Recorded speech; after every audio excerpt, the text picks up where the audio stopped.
No, probably not.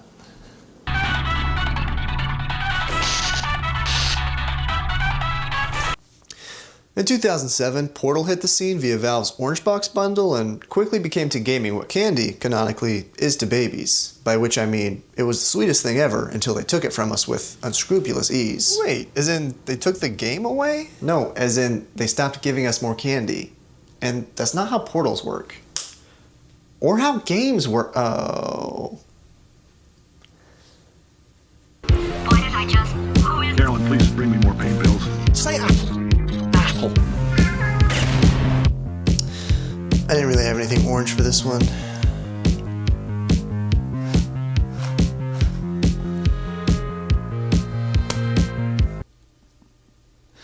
But the real orange in question, box, that is, contained 3 to 5 games, depending on how you define whatever Half-Life is doing with its numbering system. I haven't played them yet, so don't ask me, but speaking with the expertise of somebody who has played 20 to 33% of this package, I can tell you confidently that Portal was the underdog. The other 2 to 4 games included were returning champions, bringing with them an existing fan base from their previous successes, most noticeable by the 2 that they put in their titles. But unlike 2 Life and 2 Fortress, Portal was hardly even a full game, more closely akin to a tech demo that they slapped on as the sole curly fry in a basket full of tried and trues. If you measure a game's value in runtime, which you shouldn't, Portal is barely 1/4 of the game as the box's heavy hitters, being more in line with the 2 included Half-Life 2 DLCs, which, for all I know, is a totally accurate thing to consider them. But what Portal lacked in clockitude, it made up for in compelling gameplay and heart, much of which is allegedly carried over from the dev team's previous student project, Narbacular Drop, which I also haven't played, but that's just because it looks spooky and I've kind of already met my quota of frights lately.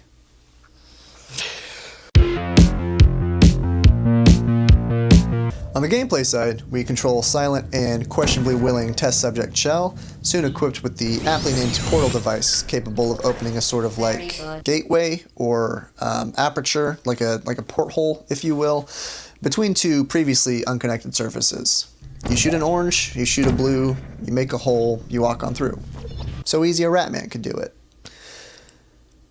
As the genre suggests, most of its utility is in the name of solving puzzles, moving yourself as well as cubes and the like throughout the world in a previously impossible manner. But this method of navigating a space through the free-flowing dispersion of shelf-stable wormholes was hitherto unheard of in gaming landscapes, unless you had hither heard of Narbacular Drop. And the game wastes very little time putting that spectacular power into players' hands. Relative to its already short runtime, Portal takes a little bit to break out of its own test chamber enclosure, but it does a great job of placing you behind the scenes without ever really making it feel like you're supposed to be there. We're given a tool that breaks the rules of reality, so you best believe we're going to break the rules of this busted subway bathroom too. On the heart side, despite a silent protagonist, this game is jam-packed with feels. Most obviously from GLaDOS, your sardonic AI robot overseer, who brings a great deal of jabbing humor to the table as she guides you along, more for her sake than your own. Please note that we have added a consequence for failure. Any contact with the chamber floor will result in an unsatisfactory mark on your official testing record, followed by death. Good luck. She also writes a banger of a bop for the end credits song, laced with a little more of her signature scorn, but perhaps belying a little more heart than she originally lets on. There's also her goons who, although primed to immediately pump you full of lead,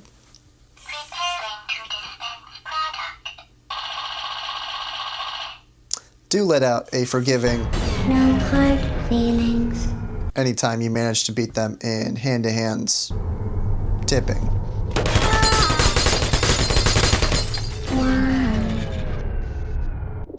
And of course we have the game's literal heart, maybe the least autonomous character in gaming to ever steal the spotlight, the companion cube. I won't spoil its brief but lasting story arc in case you somehow still haven't played this marvel of no longer modern gaming, but let's just say there's a reason so many people of the era got this unassuming prism permanently affixed to their flesh. In whole, we're given a game in 2007 that dazzles in every way imaginable, pushing the cube-based puzzle genre further than anything since the invention of the brain boggler that was the shape sorter. I don't know how they could possibly follow this up. 2 blue. Oh shit! They made a Portal 2, of course, doubled down on everything, and I do mean pretty much everything that made its predecessor great. The gameplay, twice as enticing. The story, doubly endearing. The runtime, they toot it. Imagine, if you can, to be again a baby, introduced this time to Candy 2, the sweeter, more satiating, longer lasting, and dopamine blasting greatest thing to ever exist. I kinda liked Portal 2. Well, With two modes now that are essentially each standalone games, the main story sees you paired with the double-crossing, two-faced AI GLaDOS, enduring her antics for a second time, and the two-player mode adds two new silent protagonists in bipedal robots, Atlas and Peabody, splitting the screen in two and giving you twice the number of portals, doubling down on the puzzle-solving possibilities. Okay, I'm tired of the two thing, but as though these more than one gameplay modes were not already enough, Valve gave us two free DLC, the first expanding on the co-op story with an extra chapter, and the second a level creator, opening the doors for nearly infinite fan-made stages. Which, to be clear, people had already been making for a long time. This just made them more readily accessible. But there was a time in my life where this freaking disc absolutely consumed my every waking moment. In-game, I was combing the world for the tiniest secrets, breaking boundaries just to see where the sidewalk ends, or spending multiple eternities in co-op, dooming my very best friends to destruction, or hunting this unforgiving achievement. But out of game too, I was making crappy sketches and larger projects for art class. My friend Isaac and I made this full Portal Monopoly, for God's sake. And when we weren't debating on the game's unanswered questions, we were theorizing on where they could possibly take the series next. Spoiler alert, Valve, it's outer space. And I can't even tell you how long I spent browsing the wares on ThinkGeek, doing boy math to justify spending more on merchandise than the cost of the game and a new Xbox combined. Portal 2 may not have revolutionized the genre the way its previous game did, but it essentially perfected the formula, giving my friends and I, and likely at least 12 of you, so much more of a world we were begging to be a part of again. And that was in 2011. Well, shit. What else is there to play? The Turing test, released in 2016, did not fall far from the Portal tree. Well, it didn't fall from the Portal tree because different people made it, but I have to assume they were copying the Portal tree's homework, is what I would say if I didn't already just now, but the truth is I didn't really play this title either. I spent maybe an hour with this game, like a decade ago, picked up because it looked like Portal, and sure enough it wore its inspiration on its sleeve. To be fair, the game's creative producer Howard Philpott did say that they drew influence from the Talos Principle. No, that's the other good Cube game. God, this is falling apart. Look, I brought up this game because I wanted to lament it for the simple fact that it did not grab me. That I wanted it to be Portal, and it wasn't Portal enough, and in looking for reassurance, I instead found this post from official I Am Real YouTube about how they strongly disagree. And then I started watching a playthrough of the game some lifetime after having put my own attempt down, and I thought, that looks pretty cool. Maybe I should give it another chance. Not today, though. And you might be saying, buddy, if you don't have anything to actually say about the game, why say anything at all? Why not just remove it from the script entirely? To which I then say, okay.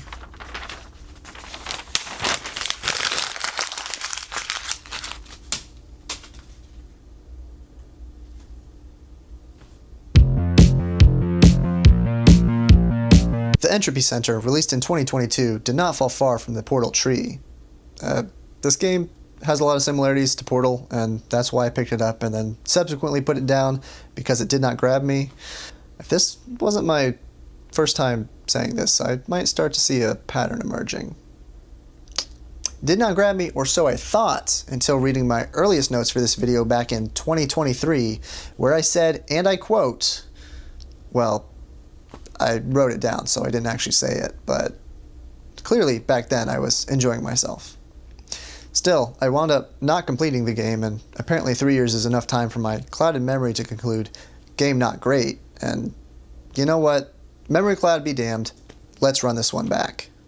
The Entropy Center, which I have now rolled credits on, puts you in the presumably long fallless boots of Arya Adams, a junior puzzle operative employed by the center in question.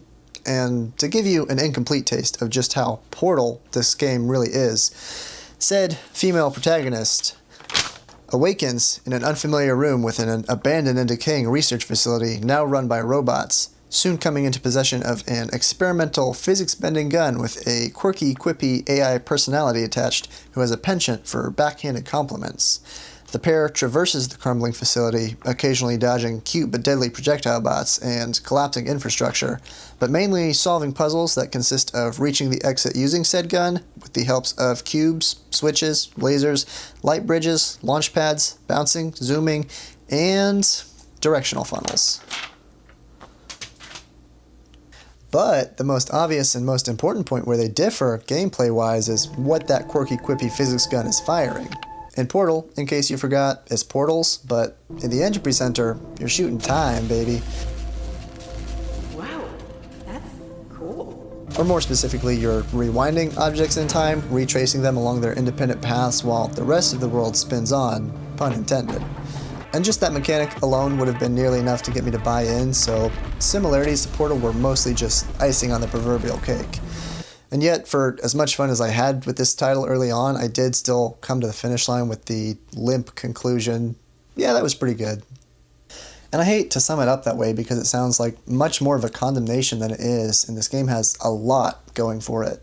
In general, but especially for a project that was largely solo developed, Entropy Center boasts an interesting story with a couple solid mysteries at its foundation, polished game design with a well-integrated puzzle-solving mechanic, great voice acting and sound design, good humor, and genuinely stunning world design. Though they can feel a little recycled later on, this game has some gorgeous set pieces, the type that bring your gameplay to a screeching halt as you're enticed to just look around.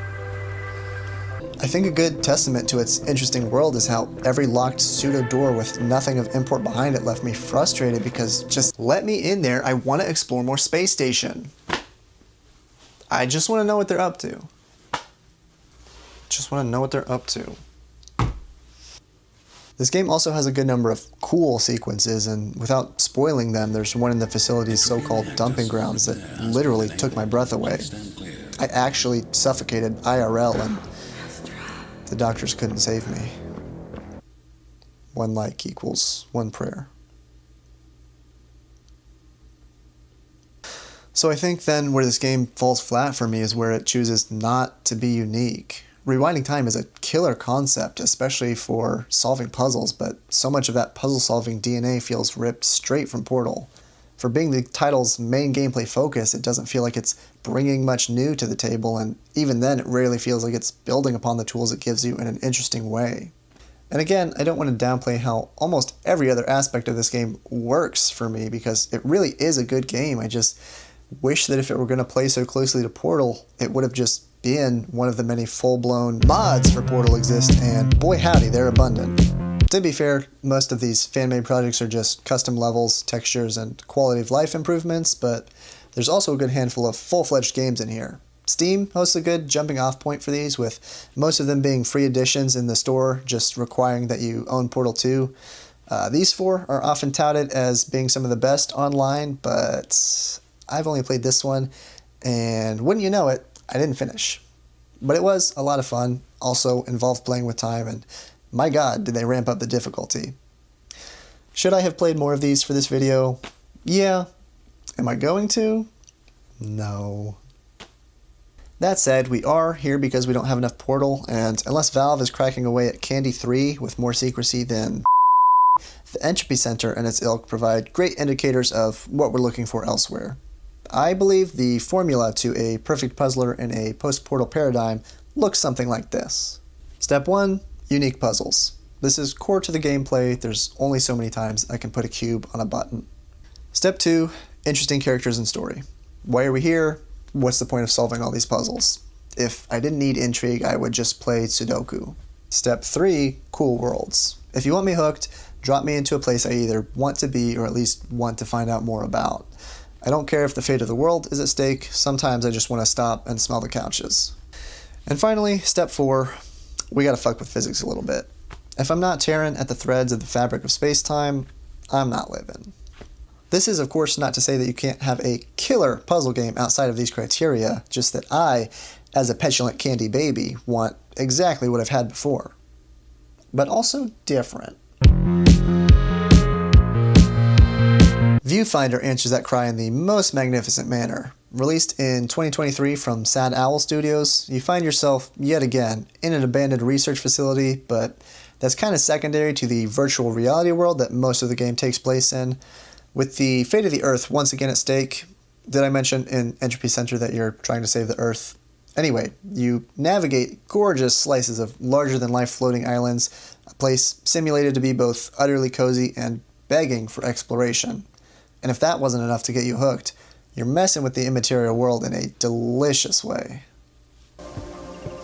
Interspersed throughout the stages, you find photographs and other 2D images, most of which look relatively uninteresting. That is, until you slap that puppy directly into the sky and waltz on in. In what I can only assume is a masterpiece of optimization, anything that existed behind your photograph is gone, instantaneously replaced by the fully realized geometry depicted within the Polaroid.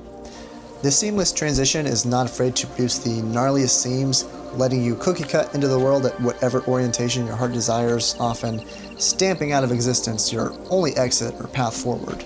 This game also lets you rewind time, but less as a puzzle-solving mechanic and more as an undo button for said goofs.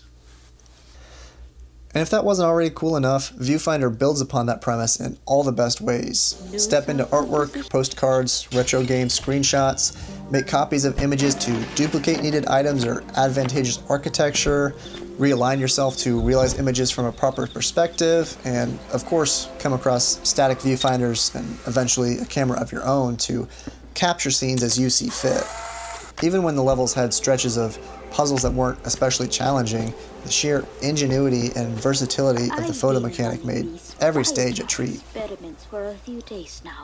Beyond what is strictly functional to progress the game, there's also plenty here that you can just play with. There's a lovable dust sucker that bumps around Roomba style, a Tamagotchi-inspired plant that I appropriately have no clue how to care for, and a definitely not Microsoft Paint window where you can doodle noodles to your heart's content.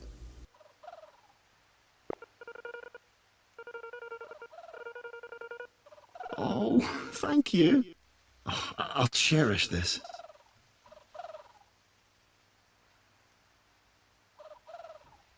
They really knew how to get me with this one. If I had to note some drawbacks, I felt that while the larger story was interesting, it wasn't as integral to the game as it could have been. The catastrophe outside the animus, as it were, could have realistically been replaced with any plot, harrowing or otherwise, and you wouldn't really need to change the game itself that much. Though they definitely gave plenty of characterization to that handful of cast present, I honestly couldn't tell you a single thing about any member of the research team except for Dustin, and that guy sucks. The game also, like most others on this list, was disappointingly short. While you could argue that Entropy Center overstayed its welcome, Viewfinder, like the first Portal, left me wanting so much more. Sad Owl plays with their concept in wonderful ways, but I can't help but feel like there's more to explore here. Also, anecdotally, I keep wanting to call this game picturesque, which you would think would be a feeling of my own, but that's also the developer's fault somehow.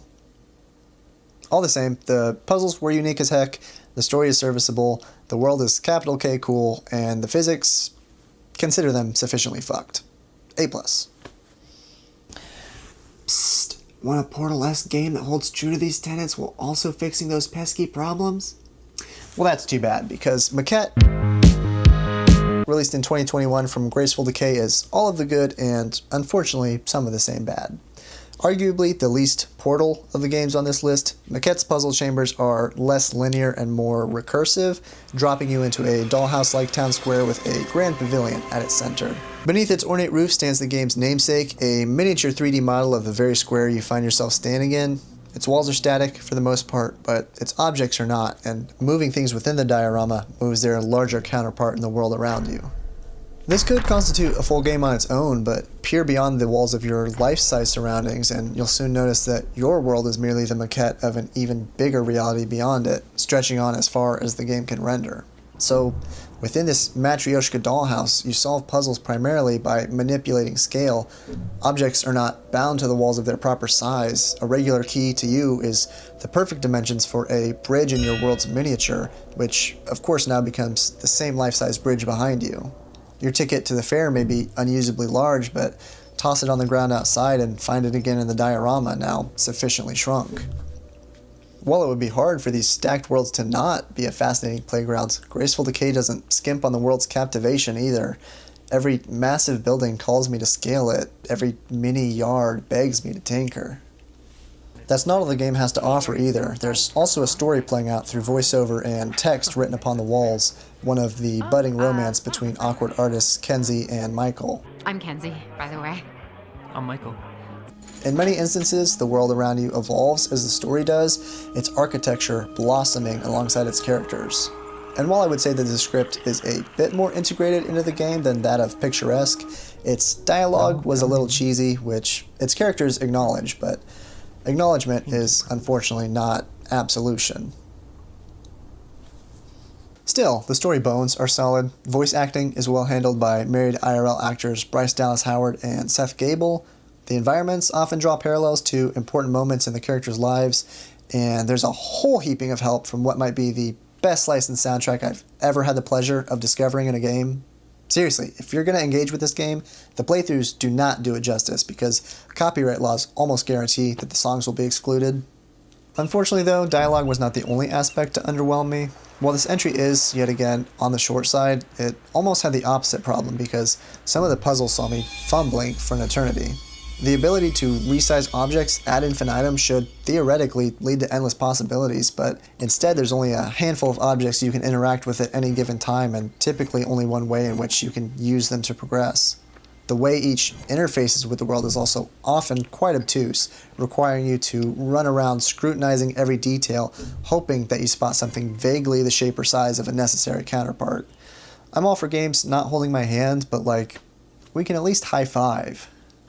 We can kiss a little bit too. Stop.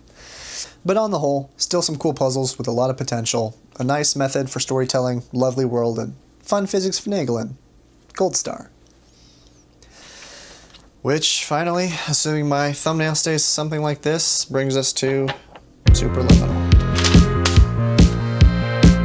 Far and away my favorite entry thus far into the realm of games I wish were Portal, Superliminal from small student team Pillow Castle Games in 2019 refuses to leave my brain space. Let's get the bad out of the way up front. Game too short, agonizingly so on repeated playthroughs, which still manage to be worthwhile despite knowing the game's tricks, of which there are many. You find yourself once again a test subject of sorts in an abandoned facility. Okay, to be fair, you're a client at a therapeutic sleep clinic, and the abandoned halls are those of your dreams, but the company is of questionable legitimacy, and you've got a passive-aggressive robot guide to boot, so I do not care. if you told me these guys had heard of Portal before, I'd say, what? What is that? Portal? This game might be graphically the least impressive, but it more than makes up for it by crafting a space that is superbly liminal, which, if you didn't know, is something that really gets me going. When you're not solving puzzles, you're traversing the paradoxically inviting yet unwelcoming halls of research centers, art galleries, swimming pool locker rooms, and more. When you are solving puzzles, you're combining the very best of Viewfinder and Maquette in one, despite this game preceding them both. The game's earliest and most consistent concept is resizing objects like Maquette, but instead of relying on rigid intervals and placement of scale models, you're free to redefine them as you see fit, based solely on your current perspective, a la Viewfinder. A chess piece appears chess piece sized in relation to a table, but hold it close to your face and it now seems massive, and in fact it now is upon setting it back down. This new way of seeing takes some getting used to. Every object you can interact with now expands and contracts at your whim, provided you can view it in a new light. But it's this shift in perspective that is the game's core thesis, and it doesn't take them long to run wild with it. In every way that Superliminal could subvert your expectations, it does, frequently more as comical hijinks than useful puzzle solving. That exit up ahead, it's merely been painted on Wile E. Coyote style. This cube you need to move? It's actually an exit. And just when you think you've seen it all, they'll misdirect you 100 more times, pulling the rug out from under you both metaphorically and literally. If I wasn't having so much fun, I'd have half a mind to get peeved off. Superliminal Story, meanwhile, is short and sweet and self-contained. Like most of the games here, it generally stays out of your way, allowing you to piece together the larger narrative with interspersed audio logs and voiceover. There's only 2 characters outside yourself. Dr. Glenn Pierce, who runs the clinic, and the aforementioned robo-guide, appropriately named Standard Orientation Protocol. Both, though, are given some great lines and are delightfully voiced by Max Howarth and a computer, I think. While I would say that Superliminal Story and world building left me with the least questions of the bunch, it does wrap up its ideas succinctly and, believe it or not, felt a little therapeutic by the end. Crazy how therapy will do that to you. All in all, top tier puzzles, satisfying story, engrossing world, and the best physics fiddling this side of the Mississippi. 3 thumbs up. So no, none of these games were quite Portal, except for Portal and Portal, but they all fill a little bit of that companion cube-shaped hole in my life. None of them are without their rough edges, which I try not to rag on, especially because I went back and replayed the first Portal for this video, and I hate to break it to you, but that shit's a little rough itself. A majority of the criticisms I levied against the games presented here could definitely apply to Portal 1 as well, now that a little time may have faded my orange and blue tinted glasses. I didn't get the chance to revisit Portal 2 though. I'm sure that's still a perfect 10 out of 10. But that's just the thing. For as much as I loved Portal on the orange box, it was just a first attempt from a fledgling team trying something new. And we let them cook a little bit, and boy did they deliver. For all these other games, given the blessing of Portal's overwhelming impact in the rearview mirror, they come out the gate swinging, dropping arguably better titles than Valve's first entry despite their own flaws. We might never get a Portal 3, but I would kill to see a 2 from any one of these games, and even if that's not where their studios are headed, I cannot wait to see what they do next. One story may end, but there will always be people making fresh and exciting things, exploring our digital world in unique ways, and taking what inspires them and giving it life anew. And the same goes for Valve too. While I'm not holding my breath, their flagship IP, Half-Life, which has also been begging for a third, saw a new entry with the VR experience Half-Life Alyx 13 years after the previous Half-Life 2.2 Part 2 or whatever. I think that when and if Valve has a new story they want to tell, they will. Just understand, Valve, that I am absolutely willing to play Portal Wheatley VR in space, knowing full well that it'll make me vomit. And if not, that's alright. You've given us all enough. That'll do it.